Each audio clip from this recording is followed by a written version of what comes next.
Hello and welcome to this week's video. I really want to draw Rudolph. So let's grab a pencil and an eraser and the kneaded eraser because you can't live without it. Hello, by the way. I haven't said that yet. Also, my name is Hannah in case you haven't looked at my channel name. But what I was gonna say was I'm excited to use the ARRTX Acrylic Markers. I have had them for so long and I haven't used them in so long. So the very first thing that we have to do is get a sketch down on the page. This is super simple, you guys. It's gonna be simple until we make it better later. When I'm using a reference, I like to find markers that help me know that I'm drawing it right. So like this nose comes up to the very top of the eyebrow here. So let's go over to the page and the eyebrow is gonna come to right about here. So let's use my pencil grip to just double check. And then to know where the eyes are supposed to be, let's find like some kind of a line that we can go off of. So if we go from the nose, the inside of the eye is gonna start at the edge of the nose. It's pretty simple. So I'm drawing these lines and using those as references. So let's just draw it up based on the lines that we have. I don't think they're supposed to look like this. It's somehow looking evil, and that's not what I'm going for. I'm a little happier with how this looks. I'm going to start adding a little bit more details and refining some things so that it'll be easier to paint. I want this mouth to look a little bit happier. I copied what I saw in the picture, but I want to change it and make it look a little bit happier. So let's take this and just kind of upturn the edges, and then we'll change the little puffed out parts on the corners of the mouth. Like this skin right here should be puffed out a little higher now, and he looks a little happier. I'm so pleased. Now I'm going to spray this with fixative so that the pencil doesn't lift and muddy up the paint. I really like this tan. It's looking like a cow. So I'm gonna start in with the next color darker. The way that I'm used to blending these markers is just to put it down and then use another color right away. And while both colors are still wet, you can kind of blend them into each other and then just kind of keep working at both colors. Or you can do one of these thingies where you draw on the tip of another one and then use it to get this kind of effect. I'm not a super huge fan of that. It's kind of like a cool gimmicky thing, but I don't find it to be very effective in the long term. It's kind of time consuming. Now I'm just taking this brown and just kind of going and blocking out where all the brown needs to be. I'm also trying to keep in mind the direction of the fur. So like around the nose, it kind of like splays off in different directions. I just realized that I'm outlining this ear for some reason. So I'll have to work on making it look more like a painting and less like a drawing like I do with pencil. Sometimes that happens. The trick with fur is to remember that short fur needs short strokes. So little lines. So I'm just kind of switching between the cream color and this brown to get the texture of fur down.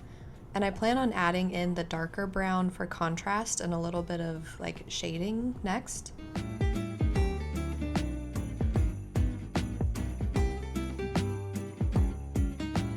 I also have to remember that I will be coming in later with the darker brown, so I don't have to worry about getting like the oomph down yet. All right, I have been thinking about how I want to do this nose. I worry that it could look very easily like his nose is very bloody and gory, and that's not the sweet little Rudolph that I'm looking to paint here. I kind of picture that this is going to be like, I can fade this down a little, so I'm gonna try doing the paintbrush. Oh my, this was horrible. It's probably because this paint is not meant for this. Well, there goes that idea. I'll just cover it up. I don't think that it can fade into the distance the way that I was magically thinking it could, so I'm thinking that in order to get it the way that I want it, I'll just kind of like do some of these little long strokes and not worry about details. So the cream and the brown are pretty much done the way that they're going to be done. So I'm adding in this darker brown now to expand a little bit more of the interest and make the darkers just a little bit more dark get some more contrast going, and it will hopefully be a lot of fun to look at in the end.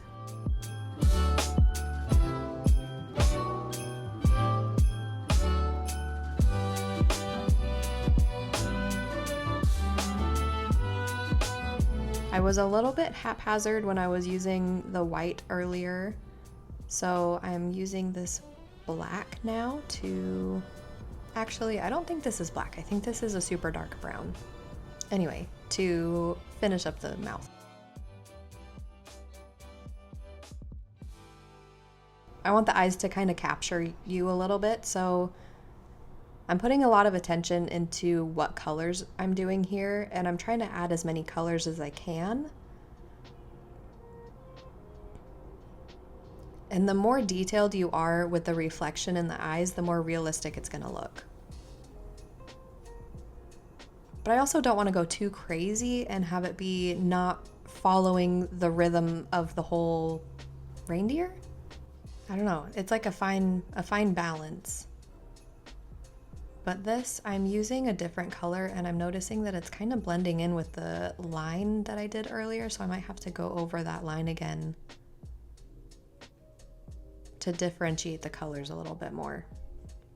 Let's use a pink for the inside of the eye.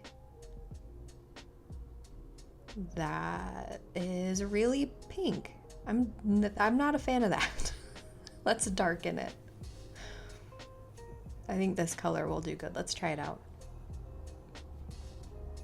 Oh yeah, that's way better. Black to redefine that line. Let's just use this black to accentuate some of the super dark parts.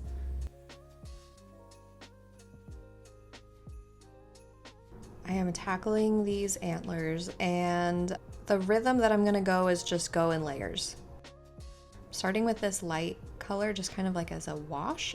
Let's do a little darker of a brown next.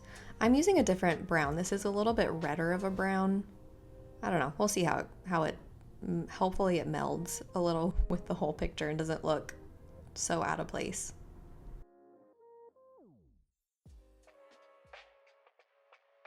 Now a layer of super dark.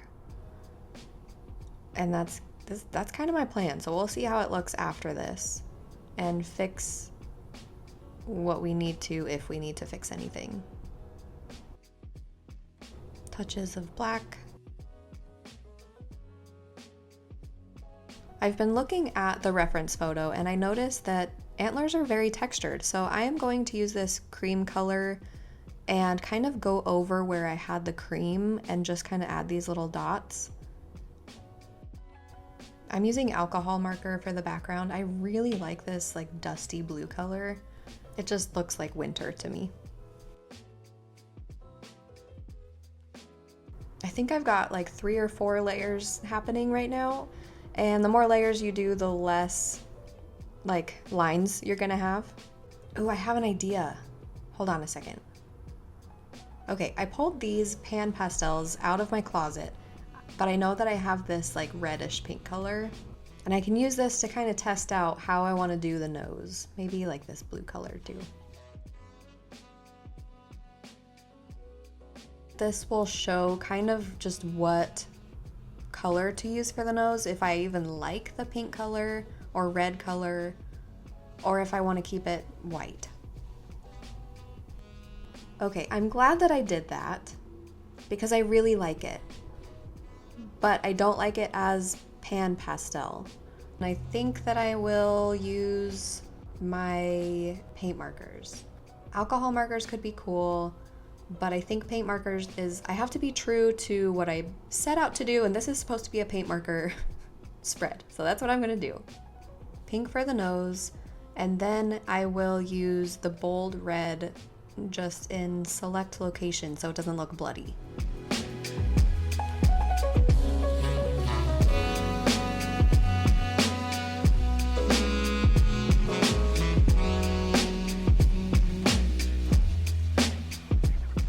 This is looking so cute. I am so glad that I did this.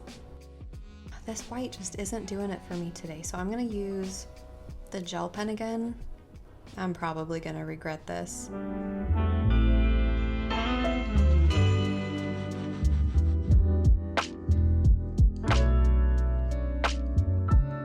Okay, I kind of like this. And I'm so happy about that. I'm glad that it's working and exceeding my expectations. I gotta put this away or I'm gonna overdo it. I'm thinking of adding just like little clumps of snow in his antlers. I cannot get over what is happening with this gel pen right now. I never have this great of results. So I don't know what it is. Maybe it just likes going over paint. Maybe one right here.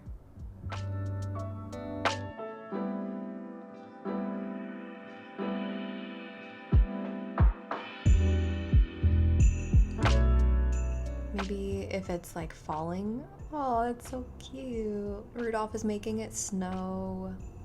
And then after this, I think I'm pretty much done with Rudolph. I'm just having too much fun. I don't want to stop. So the next thing that I want to do is the Narwhal from Elf. I really want to do the Narwhal this time because it's such a simple design. You can focus a lot on the paint. And I'm just really excited to do the paint. I really want to test out like doing a smooth like finishes or to try to get the textures to mimic the screenshot that I'm working off of. I'm gonna erase this time and I think it'll be fine. I don't need the fixative. So I'm picking out various blues. I find it the easiest for me to work from like a mid-tone and then slowly start to add in the lighter tones and the darker tones as I go.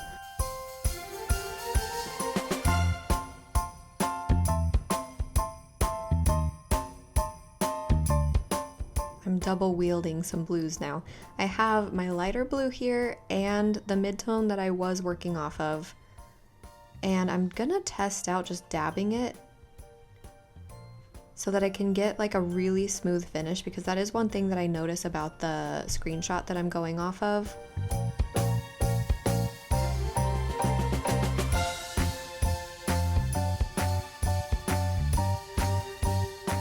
Slowly building up some of the textures with my white and with the light blue, and I'll start to add in the super dark blue once I'm done here.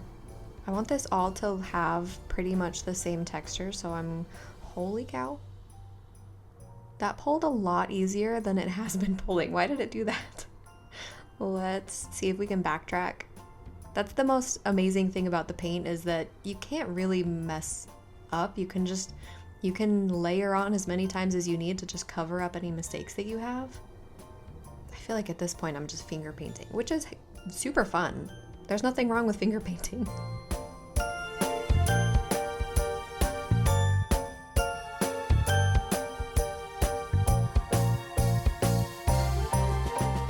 This guy has like the cutest button eyes. I'm a huge fan of button eyes. This has got to be the weirdest mouth that I have ever seen. So I'm gonna see if I can emulate kind of what's going on. So that's the mouth part. And then the shadow of the mouth is also important. So this is the part under the lips. Now for the lip itself, this is the bottom lip. And then we'll focus on the upper lip now. It has like a weird spot in the corner of the mouth right here. And if we just slowly work at it, we can get it. We can get it there. We just have to have patience.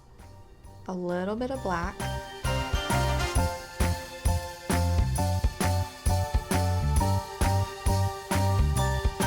For the narwhal's horn or spike or whatever the heck you want to call it, I'm kind of just using layers. I'm going dark on the left and then light on the right, just like the picture, but also trying to keep like the bubbles intact, and then going over the lines of where each piece twists. I hope that makes sense. And then adding in some highlights. I feel like it's too smooth and it needs a little bit more extra texture, so I'm going and adding just hints of texture here and there in different varieties of color. Now we got to think about the ice that's coming out of the water. I have no idea how I want to do this or how it's going to look in the end, but we'll just kind of play it by ear and see kind of what's happening. But I'm ultimately playing this like it's a donut and he's coming out of the middle of the donut.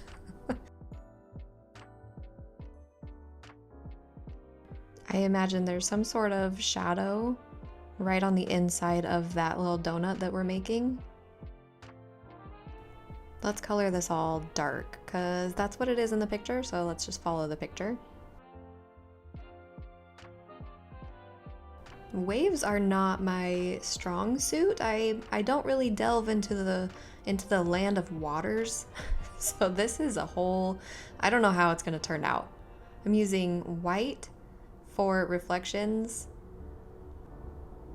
This is going to be the shadow underneath the iceberg layer of ice.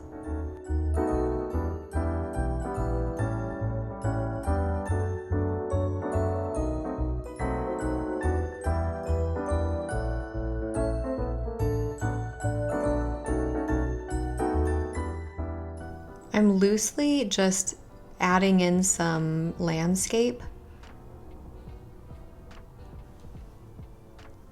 I'm trying to be a little bit like interesting with the lines that I'm using, so trying to have some thin lines and have some thick lines, and then adding in just a very minimal amount of color. So I'm staying with like that icy blue and then this green gray color. I forgot to take composition into account, and so I'm going to work on expanding the scene just so it doesn't look totally weird. So let's try. This water has got to just kind of keep going.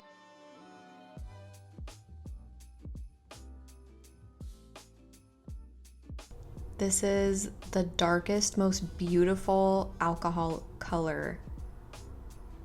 It is my absolute favorite color. And I'm using this mainly for the sky, and I'm hoping that I can use several dark blue colors and kind of just going back and forth between them, making it look really muddled between all of them. This blue is looking a little bit too bright, and I think I need to tone it down. So I'm using this alcohol marker to, again, just keep layering and make it a little bit deeper and deeper every time. I'm actually really surprised that this looks as good as it does. I gotta tell you, I was only really excited about the narwhal, but the whole scene just looks really cool. So up close, this is how they look. This is the reindeer. I'm so glad that I added the snow in the reindeer, and the Rudolph red nose, it looks so good. This one definitely looks better far away than it does up close, but it still looks really cool. Just kidding, this totally does not look like it's done, so I'm going to add some washi tape to the edges, and I have to color this in black just to make it very crisp and like a complete picture.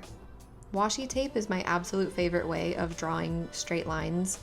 I love that it goes on really easy and it's really easy to take off, and it doesn't pull up any of the art that I've already done. Unless it's wet, but that's generally just, you shouldn't put tape on wet things.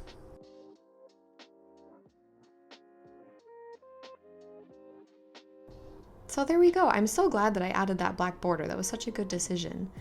And yeah, this spread is done. I'm so glad that I was able to do 2 separate ones, and I think it looks really cool. So thank you so much for watching, and I will see you in the next one. Toodaloo!